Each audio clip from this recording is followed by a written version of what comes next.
so today's video is going to be a products I regret buying video, and I thought that this would be kind of a helpful video in some way, maybe, hopefully, not sure. I did one of these a really long time ago, so I figured I'd do an updated one. I have gone through my makeup collection since I moved, and kind of went through things then, and decided what I really needed to get out of my collection. So I'm gonna go ahead and just jump in. I got a couple hair things, skincare, random, and then mostly makeup. And I also just wanted to put a little disclaimer in saying that if one or any of these products works for you, that's awesome. I'm so happy for you. But these are just the products that I didn't find work as well for me, and that's why I won't be repurchasing. Just that kind of thing. But some of these products you might really like, and I'm just weak. So I'm going to start off with actually a nail thing, and this is the e.l.f. nail polish removing pads.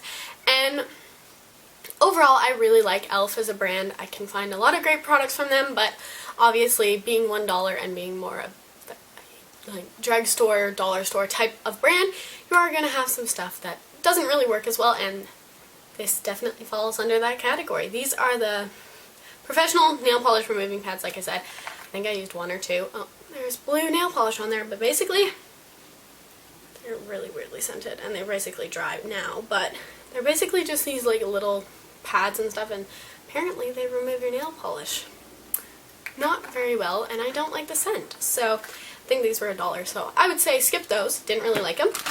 Another thing from e.l.f., which I really hate not liking, and that was the e.l.f. Studio Makeup Removing like wipes and stuff, and these are like $3. They're like the best you can buy from the drugstore for that cheap. However, they did break me out. That's why they're in this video, and I can't really use them anymore because they break me out, and who wants that? Breaking out right now, and I don't want that. So yeah, I definitely, if you have really sensitive skin like me and you are a little bit more acne prone, I would probably skip these and try a different brand. I'm currently using the Kirkland ones from Costco. Don't really know. I don't use them every day, so if you do, I definitely try and invest in a really good reputable, I think that's the word, reputable brand that you can trust and everything. But if you have really tough skin, tons of people say that they really like these, so definitely give them a try and see how your skin reacts to them. Like I said, they're only $3, so might as well. Another e.l.f. product that I am sad to say I don't like is a e.l.f. blush, and this one is in Fuchsia Fusion. And I'm going to definitely keep this one around and try it again, whereas the other two products I'm definitely going to toss. But I just didn't find that this was a very pigmented blush, and I really like their Candid Coral blush. It's like my all-time favorite blush. It's so pigmented, it's so great, but I didn't really find that this one was all that great. Yeah, it does have like some pigmentation, but I have other blushes that work a lot better. And also, I don't know if you guys can see that, but it has a lot of chunky like glitter in it, and I'm not the biggest fan of that, so I didn't really found that this blush worked for me, but I'm definitely going to try other e.l.f. blushes because I do love the other ones that I have, just not that particular one. And the last e.l.f. product that I didn't really like as much was the Hyper Shine Gloss, and I really like the Stila ones that look exactly like this. Those ones are okay. I don't wear lip gloss a whole bunch, so that's probably why I didn't like these, but I just found these ones to be really sticky, so yeah, I'd skip these if I were you. And I don't really know how much they were, but again, e.l.f. is pretty cheap. Next up, I have two Covergirl products, and they're actually both eyeshadows. The first one is this quad, and this quad is called Sombras. What? It's this one. That's what it's called, maybe. I'm not really sure. But it has all of these colors in it. It has like a dark turquoise, light turquoise brown, and like a more of a gold color. So it looks like this. And the reason why I didn't really like this as much is because I always forget when you go to the drugstore that the eyeshadows are not going to be as great of quality as like Urban Decay. Obviously, I always forget that, so I'm like, oh, those are really great. They must be like really fantastic. No. They really aren't. And like, I'm swatching like the green one now. Yeah, that's like pretty, but I found them really hard to blend when I wore them, so I don't know. They're looking okay now, and I'll obviously keep them around, but yeah, I wasn't a fan of it when I first started, but I'm going to try and work with it a bit more because that's what you do. Another eyeshadow that I didn't really like from Covergirl was this one in Knockout Pink, I think. Not really sure. But it's basically just like a solid pink eyeshadow.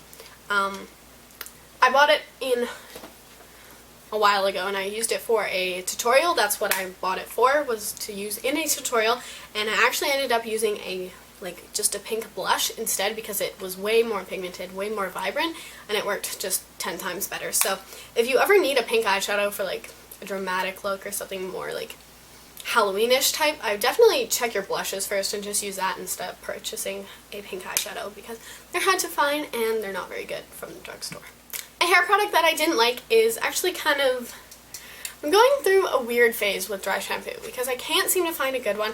I love my Lush No Drought whatever powder stuff. I just find it's kind of a hassle to always be like tapping it and making sure it's white or like rubbed in, and sometimes it leaves my hair way too white. So I've been looking around, but a while back I saw this on sale at Walmart, so I thought I'd try it. It's just the Tresemme Fresh Start Dry Shampoo. I did not like this. There's still like full product in here. You know what this is good for? This is good for killing spiders, because Olivia and I killed a spider with this, so that's what you use your bad dry shampoo for. But I didn't really like the scent. I don't really like the scent of the Tresemme stuff, but I just found it left my hair more greasy than how it started, so I'm gonna skip that product. The next product that I definitely regret buying is this NYX Super Skinny Liquid Eye Marker. It's basically just like a liquid eyeliner. It looks like that, and the reason why I didn't like this is because it dried out really fast, as well as it only held like really good black intense pigmentation for like the first 2 weeks or so when I was using it.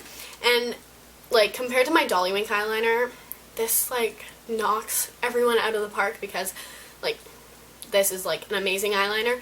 So when I like got this after trying that one, it was just like, you just good try but not gonna happen. So yeah, I definitely will not repurchase that for those reasons. And another NYX product that I am not going to repurchase, nor have I ever used, and that is the NYX bronzer. And I bought this last year at IMATS, not this year, last year. And I had picked out the one, I like swatched it and everything, and it was a matte bronzer. I'm like, oh, that's awesome, I'm going to get into bronzer and it's going to be great. And then I got home and this is what I found. And it's a weird packaging. Sorry, I'll show you the front. So it has like a little hula girl on it.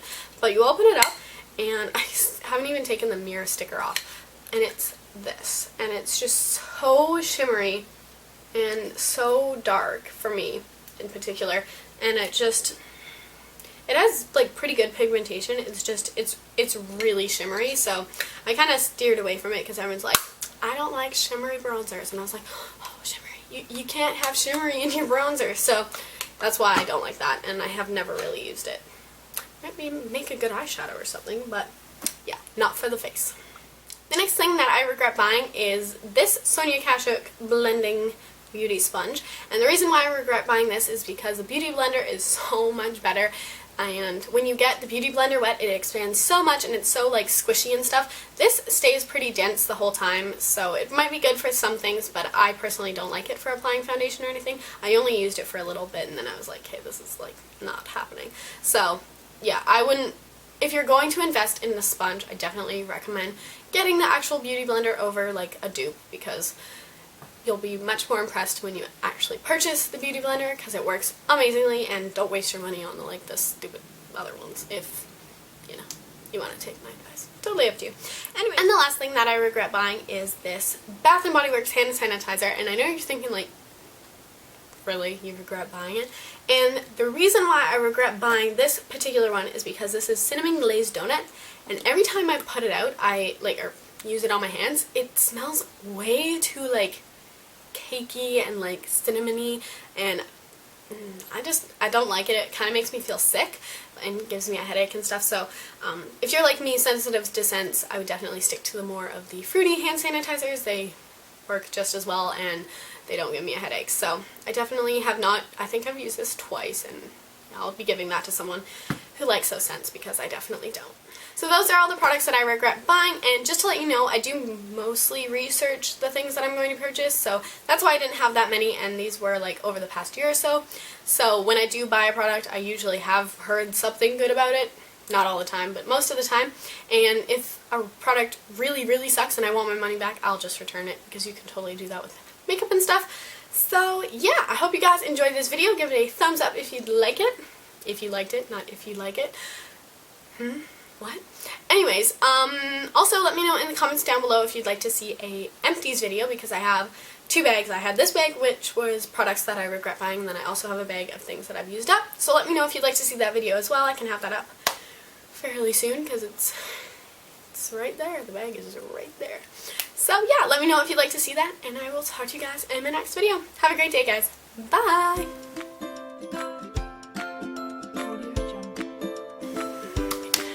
Good job. Okay. No, great.